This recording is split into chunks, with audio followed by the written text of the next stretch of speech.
When we talk about aging skin, fibroblasts tend to hog the spotlight. They're the collagen producers turned slackers, the builders who abandon the job site and let the structure crumble. But the truth is, fibroblasts are just one piece of a much bigger cast, and the story of skin aging is far more ensemble than solo act. Enter the unsung senescent keratinocytes, melanocytes, immune cells, and endothelial travelers, each adding their own flair, or dysfunction, to the visible wear and tear of our largest organ. If fibroblasts are the tired construction crew, these other cells are the power grid flickering, the plumbing leaking, and the neighborhood watch falling asleep at the post. Keratinocytes, the workhorse cells of the epidermis, are the first responders to environmental insult, especially UV radiation. With repeated damage, they begin to senesce, and rather than quietly stepping out of circulation, they stick around like bitter ex-employees.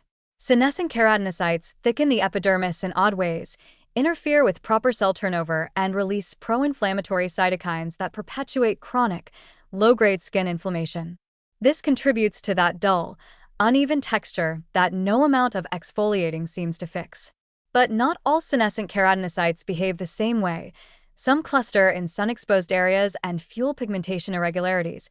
Others go into a dark mode, silencing certain genes and becoming metabolically inactive yet weirdly resilient, resisting clearance by the immune system. Melanocytes, meanwhile, get caught in a paradox. They're naturally long-lived and relatively resistant to damage, but when they do enter senescence, often after UV or oxidative stress, they can become pigment anarchists. Senescent melanocytes may not divide anymore, but they still produce melanin, often erratically. The result? Age spots, hyperpigmentation, and that uneven skin tone that seems to deepen each year. These pigment-prone senescent cells can also influence their neighbors, sending out SESB signals that alter the behavior of nearby keratinocytes and fibroblasts, creating a microenvironment of confusion and chaos that ages the skin from the inside out. Then there's the immune cell brigade, resident macrophages, T cells, and even mast cells, which, under chronic exposure to damage or inflammation, can join the senescent club. Senescent immune cells in the skin are the biochemical equivalent of crossing guards who've forgotten what they're doing. They stop clearing debris effectively, lose responsiveness to real threats, and sometimes even secrete factors that increase inflammation or promote fibrosis. This leads to sluggish wound healing, excessive scarring, and an overall loss of that dewy resilience we associate with youthful skin. Some even promote angiogenesis or matrix degradation, blurring the line between maintenance and mischief. A multi-tissue survey of skin senescence paints a wildly complex picture, not just of aging, but of intercellular miscommunication on a grand scale. Using spatial transcriptomics and single-cell RNA sequencing, researchers are beginning to map out not just which cells go senescent, but how and where they do so across the layers of the skin. Are certain senescent cell types more common in the dermis versus the epidermis? Are UV-exposed areas rich in keratinocyte senescence, but relatively fibroblast-sparing?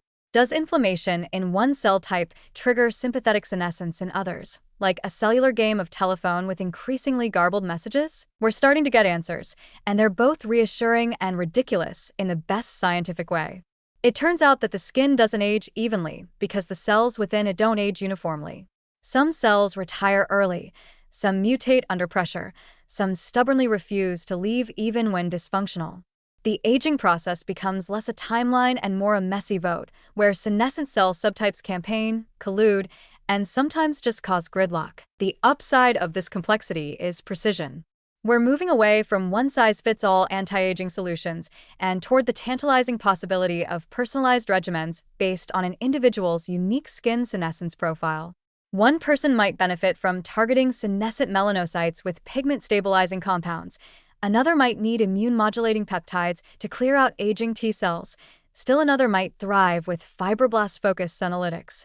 AI, imaging, and molecular profiling are turning this dream into something startlingly realistic. In the end, the future of skin aging isn't about reversing time. It's about learning who's hanging around in your skin long after they've stopped pulling their weight. And once we know the full roll call of these zombie cells, from keratinocyte to melanocyte to immune saboteur, we'll be in a far better position to evict the troublemakers, calm the harmless bystanders, and give your skin a fighting chance at aging with a little more grace and a lot more science.